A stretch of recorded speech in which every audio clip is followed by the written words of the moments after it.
ሌላው ግቢ ከገባችሁ በኋላ ራሱ ለፈተና ልክ ግቢ ከገባችሁ በኋላ ልክ አንድ ፈተና ተፈተናችሁ ከወጣችሁ በኋላ ይሄ እነዚህ አይነት ተማሪዎች አብዛኛው ቦታ አሉ ብዬ አስባለሁ። ወይም አሪፍም ሊሰሩ ይችላሉ፣ መጥፎም ሊሰሩ ይችላሉ ከፈተናቸው ላይ ግን ወይኔ ይሄ እኮ ልክ አይደለም ይሄ እንደዚህ ነበር ምናምን ብቻ ያን ፈተና ለማረም ይሞክራሉ። ይሄን ጥያቄ ምን አልከው ይሄ እንደዚህ ነው ይሄ ኤክስ ገብቶብሃል ይሄ ረት ነው ምናምን ያሉ ፈተናውን በቃ እዛው ለመስራት የሚሞክሩ ተማሪዎች አሉ። በቻላችሁ ታቀም ከእንደዚህ አይነት ተማሪዎች እባካችሁ ራቁ። ፈተናችሁ ቀናቶች ቀርተውታል። ግን ይሄን ቪዲዮ በዋናነት የምሰራላችሁ ፈተናችሁ 24 ሰዓታት ወይንም አንድ ቀን ሲቀራችሁ ምን ማድረግ እንዳለባችሁ ነው። ወይም ደግሞ እኔ ፈተናውን ልፈተን 24 ሰዓታት ወይንም አንድ ቀን ሲቀረኝ ምን በማድረግ እንዳሳለፍኩና ባላደረኳቸው ያሰብኳቸው ነገሮች አጋራችኋለሁ። ሰብስክራይብ በማድረግ ቪዲዮውን እንጀምረው። እና እኔ ያለፉት ቪዲዮዎች ላይ እንደነገርኳችሁ ኦንላይን ተፈተናላችሁ ነበር የተባልነው እና ልክ ፈተናው 2 ቀን ሲቀረው ነው ዩኒቨርሲቲ እንደምንፈተን የነገሩ እና ይሄን ቀድሜ ያውቅ ስለነበረ ከሳምንት ቀደም ብዬ ቴሌግራም ላይ ከትምህርት ጋር በተገናኘ ኮርስ የሚሸጥ ልጅ ነበርና እሱን ኮርስ ገዝቼው ነበር። እዛ ኮርስ ውስጥ ደግሞ ዩኒቨርሲቲ ስንሄድ ምን ሊያጋጥመን እንደሚችል ወደ 12 ደቂቃ የተዘጋጀ ቮይስ ነበር እና እሱን ቮይስ ቀደም ብዬ አዳምጬው ነበር። እንዲሁ ልጁ ደግሞ አሪፍ አድርጎ ገልጾልን ነበር። እውነት ለመናገር ያ ቮይስ በጣም ጠቅሞኛል። ማለት አብዛኛው ነገሮቹ ትክክል ናቸው፣ እዛ ላይ ያጋጠሙኝ ነገሮች ናቸው እና በጣም ጠቅሞኛል ያ ቮይስ። ግን ደግሞ ትንሽ ልዩ አካብዶት ነበር ማለት በጣም የሚያስፈራ አድርጎት ነበር ሲስለው ማለት ሲናገር የነበረው በጣም እንደሚያስፈራ በጣም ኃይለኛ ቦታ እንደሆነ ምናምን አድርጎ ነበር የነገር የነበረው። ግን አብዛኛው ነገሮቹ እውነት ናቸው እና ቮይሱ ወደም ቢል የነበረው እዛ ስንገባ ምን ሊያጋጥመን እንደሚችል ምን ማድረግ እንዳለብን ምን ማድረግ እንደሌለብን ነበረ እና በዛ ቮይስ አማካኝነት እንዲሁም ደግሞ ከነበረኝ ልምድ በመነሳት ዩኒቨርሲቲ ስትገቡ ምን ሊያጋጥማችሁ እንደሚችል የሚያሳይ ቪዲዮ ሰርችላችኋለሁ። እሱን የመጀመሪያው ኮሜንት ላይ ፒን አድርግላችኋለሁ። እና እንደነገርኳችሁ ፈተናውን ለመፈተን ወደ 2 ቀን አካባቢ ሲቀረን ካምፓስ እንድንዘጋጅ ተነገረን። ስለዚህ ግቢ ለመሄድ 1 ቀን ሲቀረን እንደማንኛውም ጊዜ በጠዋት ነበር የተነሳሁት። አብዛኛው ጊዜ 11 ሰዓት ተኩል ምናምን የምነሳው ወይም ደግሞ ከዛም ቀደም ብዬ ልነሳ እችላለሁ እና ተነሳሁና ትንሽ አንዳንድ ነገሮችን አነበብኩ። ከዛ ጥያቄዎችን ሰራው። ከዛ ትንሽ ማታ አርፍጄ ስለነበረ ትንሽ አረፋልኩ። በዚህ ሰዓት የሚገርማችሁ ምናልባት አንኬ የሚባል ሶፍትዌር የምታውቁ ከሆነ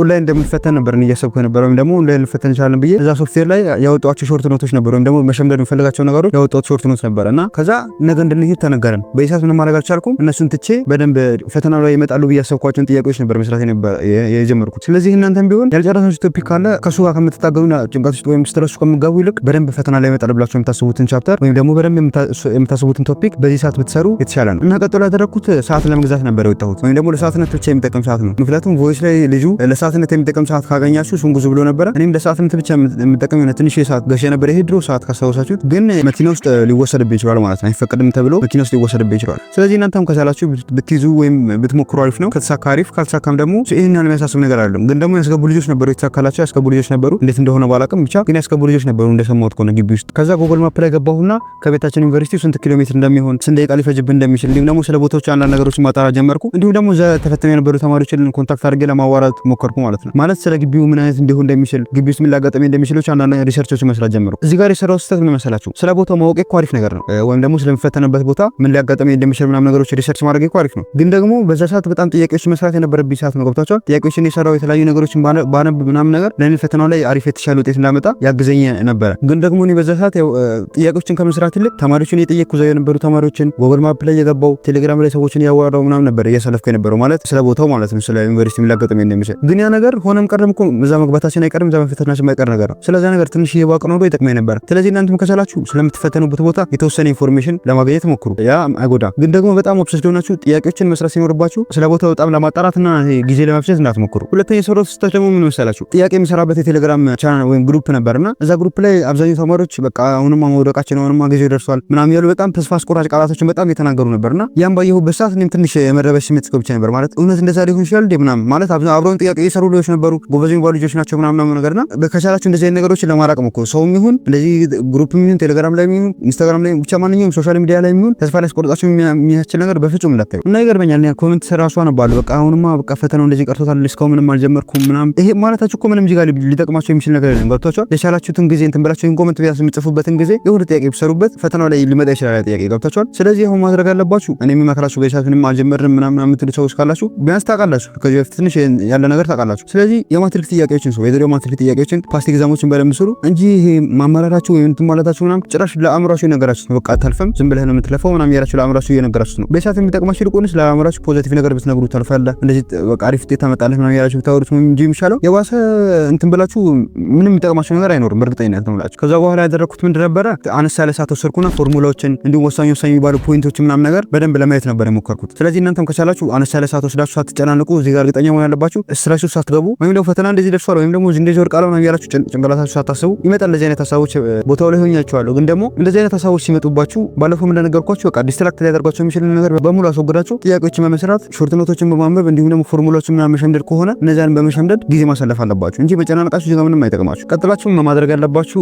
ግቢ የምትፈተኑ ከሆነ በተለይ ልብሳችሁን እዛ ላይ ያስፈልጋችሁ የሚችሉ የተለያዩ ጥርስ ብሩሽ፣ ጥርስ ሳሙናዎች ምናምን እነዚህ የሚያስፈልጓችሁ ነገሮች በሙሉ ፓክ ብታደርጉ እኔ ሪኮመንድ አደርጋችኋለሁ። እና እኔ ይሄን ችላ ብዬው ትልቅ ዋጋ አስከፍለኛል ወይም ደግሞ ጠዋት እንዲረፍድብኝና ሰዓት በደንብ እንደሄድብኝ አድርጎኛል። ስለዚህ እናንተ የሚሆን ነገር ቀድማችሁ ብታደርጉ አሪፍ ነው ብዬ አስባለሁ። ቀደም ብላችሁ ልብሳችሁንና የተለያዩ ነገሮችን ፓክ ብታደርጉ አሪፍ ነው። ኦንላይንም የምትፈተኑ ደግሞ ከሆናችሁ መታወቂያችሁን፣ አድሚሽን ካርዳችሁን አንድ ቦታ አሪፍ አዘጋጅታችሁ ማስቀመጥ ይኖርባችኋል። እንደው በዚህ ጋር አንድ የምሰጣችሁ ቲፕ ምን መሰላችሁ? አንድ ትንሽ ቦርሳ ታዘጋጁና ቆይ ይሄን ቦርሳ ሳይያችኋለሁ ነው የፈተነበት የነበረውን ቦርሳ እዛ ውስጥ ታደርጋላችሁ። አድሚሽን ካርዳችሁን፣ መታወቂያችሁን፣ እስራስ፣ መቅረጫ፣ ላጲስ የመሳሰሉ ነገሮችን አንድ ቦታ አድርጋችሁ ትይዛላችሁ። ይሄን ቆይ ላሳያችሁ እና እኔ ፈተነበት የነበረው ይሄ ነው እንደምታዩት ውስጥ ቆይ ላሳያችሁ። እስራሶቹ ምናምን አጥቻቸዋለሁ ግን ደግሞ ይሄ እንደምታዩት እዚህ ጋር መታወቂያ፣ አድሚሽን ካርድ ምናምን ነበረ። ፈተና ላይም ሲሄድ በቃ ይሄን ይዤው ነው የሚሄደው። ገብቷችኋል? እንደዚህ ማድረጋችሁ ምን ይጠቅማችኋል መሰላችሁ? አንደኛ ግቢ ላይ ምናምን በር ላይ ምናምን ነገር ሲጠይቋችሁ አሁን ሌላ ተማሪ ገና ቦርሳ ውስጥ እንትን ብሎ ገና ከልብሱ ጋር ነው ያስቀመጠው ካርዱን፣ አድሚሽን ካርዱን ወይ የምታወቂያው ምናምን እንትን ብሎ እንትን ሲል እናንተ ይሄን ቦርሳ ለብቻ ይዛችሁት ከሻንጣችሁ እኔ የሚመክራችሁ ከሻንጣችሁ ለብቻ ለብቻ ብትይዙት አሪፍ ነው። ከዛ እናንተ ብቻ ወጣ አድርጋችሁ አሳይታችሁ ቶሎ ትገባላችሁ። ሰዓታችሁን ትቆጥባላችሁ ማለት ነው። ገብታችኋል? እዛ ጋር ይሄን የምትፈልጉበትን ሰዓት ትቆጥባላችሁ። ሁለተኛ ደግሞ እስራስ፣ መቅረጫ፣ ላጲስ ምናምን ላይ ካደረጋችሁ በጣም ብዙ ተማሪዎች ኪሳቸው ላይ ኬርለስ እያስቀመጡት በጣም የጠፋባቸው ነበር እና ፈተና ላይ ገብተው እስራት ትርፍ እስራስ ያላችሁ ምናምን ይሄ እንደ ኬጂ ተማሪ ማለት እንደዛ ማለት ስለሚከብድ እኔ ደግሞ የሚገርማችሁ አንድም እስራስም አንድ ላጲስ ምንም አጠፋብኝ። በቃ ሁሉንም እዚህ ውስጥ በስርዓት ነበር ያዝኩት። ትርፍም ከሰራት ትርፍ በደንብ ያዙ። 3 እስራስ 4 እስራስ ምናምን ብትይዙ አሪፍ ነው። ምክንያቱም ሊጠፋባችሁ ስለሚችሉ ማለት ነው። እና አንድም ነገር አልጠፋብኝም። የሚገርማችሁ ይሄ ከእስራስ ጋር ከመታወቂያ ጋር በተያያዘ እንደው ጓደኛዬ አድሚሽን ካርድ ጠፍቶበት ነበረ እና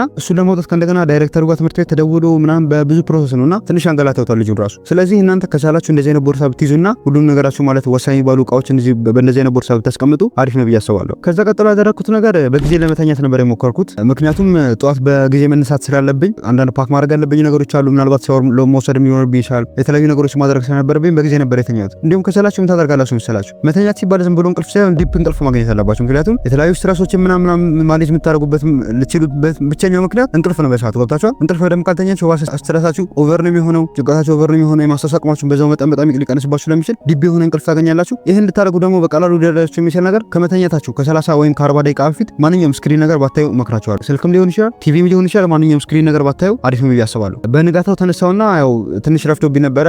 ባስ ውስጥ እውነት ለመናገር ባስ ውስጥ መጨረሻ የገባሁት ነው ነበርኩና ግን ያደረኩት ምንድን ነበረ? የተለያዩ ሞዴል ጥያቄዎችን አዘጋጃጀው። ይሄን ማታ ማድረግ የነበረብኝ ነገር ማለት እዛ ድንገት ካስገቡልኝ አያስገቡም ሲሉ ሰምቻለሁ፣ ግን ድንገት ካስገቡልኝ ብዬ ሞዴል ጥያቄዎችን አዘጋጃጀው ደብተር ውስጥ ምናምን አረኩ። እንዲሁም አንዳንድ ኤክስትሪም አንድ ብቻ ነበር ያስኩት፣ ኤስኤቲ ኤክስትሪም ነበር ያስኩት እና አንዳንድ ነገሮችን አዘጋጃጀው። ከዛ ወደ ትምህርት ቤት ነበር ያድኩት። ከዛ ገባን ማለት ነው መኪና ውስጥ ገብተንም ትንሽ ሰዓት እዛ በር ላይ ቆይተው ነበረ። በዛ ሰዓት እኔ ውጭ ቤት መኪና ውስጥ ኤስኤቲ ከፍቼ እያነበብኩ ነበር። ምክንያቱም አንዳንድ ያልጨረስኳቸው ነገሮች ነበሩ እዛ መኪና ውስጥ በጣም ብዙ አንብቤያለሁ። ተማሪዎች ግን በደንብ ያፈጠጡብኝ ነበረ። እኔ ያው በሰዓቱ በደንብ ጠቅሞኝ ስለነበረ ያን ያክል ቼክም አላደረኳቸው እነሱ። ሌላው ቀደም እንደነገርኳችሁ አሁን ቻትም ላይ ሊሆን ይችላል፣ ቴሌግራም ላይ በተለይ ላይ የምትፈተኑ ተማሪዎች ካላችሁ ስልክ አክሰስ የማድረግ ነገር ይኖራል። እዚህ ስትሆኑ ዩኒቨርሲቲ ስትፈተኑ ምንም ስራችሁ ተጠቀሙ። ምንም ነገር በቃ ውጭ ላይ እንደሚፈጠር አታውቁም። ገብታችኋል? ምንም ይፈጠር በቃ እናንተ ከእንትን ስለራቃችሁ ከኢንተርኔትም ራቃችኋል፣ ከስልክም ራቃችኋል። ይሄ አንድ አድቫንቴጅ ነውና በተለይ ላይ የምትፈተኑ ተማሪዎች ካላችሁ ይሄ በቻትም ሊሆን ይችላል፣ ጓደኛችሁም ሊሆን ይችላል፣ ማንኛውም ግሩፕ ላይ ገብታችሁ ምናምን እንደዚህ ከሆኑ በቃ እንደዚህ ልንወርቅ ነው እንደዚህ ፈተና ነው ምናምን ያለው ኔጌቲቭ ወሬዎች ከሚያወሩ ነገሮች በጣም መራቅ አለባችሁ። ከቻላችሁ ትንሽ በትንሹም ቢሆን ሶሻል ሚዲያ ላይ በተለይ ዩቲዩብ ላይ ምናምን ነገር ሊጠቅማችሁ የሚችል ወይም ደግሞ ፖዚቲቭ ነገሮችን የሚናገሩ ቪዲዮዎችን ብታዩ አሪፍ ነው ብዬ አስባለሁ እንጂ እነሱ ራሱ ማስወገድ አለባችሁ። በትንሹ ነው እንጂ እነዚህንም ቢሆን በጣም ይሄ ሰዓት ሰታችሁት እንደምትሉት ነገር አይደለም። ይሄ በኋላ የሚደርስ ነገር ነው። ግቢ ውስጥ የምትፈተኑ ብትሆኑ ከጓደኛችሁ ጋር ሊሆን ይችላል። ለቀልኩ ነው በቃ ይሄ ፈተና ሊከብደን ነው ወይም ደግሞ ይሄ እንደዚህ ምናምን እያላችሁ የምታወሩት ነገር በኋላ አእምሯችሁ ፈተናችሁ ላይ ከገባችሁ በኋላ ነው ጉድ የሚሰራችሁ። ስለዚህ በቻላችሁ ጠቅም ከጓደኛችሁ ጋር ቢሆን ካለፍን በኋላ እኮ እንደዚህ ነው ይሄ እንደዚህ ብናመጣ እኮ እንደዚህ እናልፋለን ማለት ነጥቡን ራሱ አጠጋግታችሁ እንደዚህ ብናመጣ እኮ እናልፍ እንችላለን ማለት ነው ያለባችሁ። ምክንያቱም እኔ አምና ከጓደኛዬ ጋር እንደዚህ ነበር እያወራን የነበረው። ማትስ እኮ እንደዚህ ብናመጣ ማትስ ቢያንስ ትንሽ ወረድ ቢልብን ሴት እንደዚህ ትንሽ ከፍ ቢልብን ምናምን ያልን ነጥቦችን እያጠጋጋን ነበር እንትን ያለው። እውነታው ደግሞ የሆነው እንደዛ ነው። በቃ ያመጣነው ውጤት እንደዛ ነው። በቃ ያን ያክል ጊዜ ባንወስድም ማለት ነው። ስለዚህ ቢያንስ ከቻላችሁ ፖዚቲቭ ነገሮችን ለመነጋገር ሞክሩ። ካልቻላችሁ ደግሞ ጊዜ ወስዳችሁ አንብቡ፣ ጊዜ ወስዳችሁ ጥያቄዎችን ስሩ። ሌላው ግቢ ከገባችሁ በኋላ ራሱ ለፈተና ልክ ግቢ ከገባችሁ በኋላ ልክ አንድ ፈተና ተፈተናችሁ ከወጣችሁ በኋላ ይሄ እነዚህ አይነት ተማሪዎች አብዛኛው ቦታ አሉ ብዬ አስባለሁ። ወይም አሪፍም ሊሰሩ ይችላሉ፣ መጥፎም ሊሰሩ ይችላሉ እኮ ፈተናቸው ላይ ግን ወይኔ ይሄ እኮ ልክ አይደለም ይሄ እንደዚህ ነበር ምናምን ብቻ ያን ፈተና ለማድረግ ይሞክራሉ። ይሄን ጥያቄ ምን አልከው ይሄ እንደዚህ ነው ይሄ ኤክስ ገብቶብሃል ይሄ ረት ነው ምናምን እያሉ ፈተናውን በቃ እዛው ለመስራት የሚሞክሩ ተማሪዎች አሉ። በቻላችሁ ታቀም ከእንደዚህ አይነት ተማሪዎች እባካችሁ ራቁ። በቃ ገብታችኋል? ያን ፈተና እንዴት ሰርታችሁ ተታችኋል? መቼም አይመለስም ያ ፈተና በቃ አንዴ ወጣችኋል። ስለዚህ ማሰብ ያለባችሁ ስለ ቀጣይ ፈተና ጥያቄዎች መስራት ያለባችሁ ስለ ቀጣይ ፈተና መጨነቅ ማሰብ ነው እንጂ ያለባችሁ ስላለፈው ፈተና ምንም ይሁን እናንተ አያገባችሁም። ገብታችኋል? በቃ አንዴ ኮርሱ ለእርማት ገብቷል። ስለዚህ እናንተ ማሰብ ያለባችሁ ስለ ቀጣይ ፈተናችሁ ነው እንጂ ከእንደዚህ አይነት ተማሪዎች በቻላችሁ ተጠራጉ። ለምታውቁ ወይም ደግሞ ወደ አስቀይራችሁ ስለ ፈተናው ስለ ቀጣዩ ፈተና ለማውራትና ለመነጋገር እንዲሁም ለመወያየት ሞክሩ እንጂ በፍጹም ስላለፈ ፈተናችሁ አንድ ፈተና ጨርሳችሁ ከወጣችሁ በኋላ አንድ ጨርሳችሁታል በፍጹም ስለዛ ፈተና ደግማችሁ በፍጹም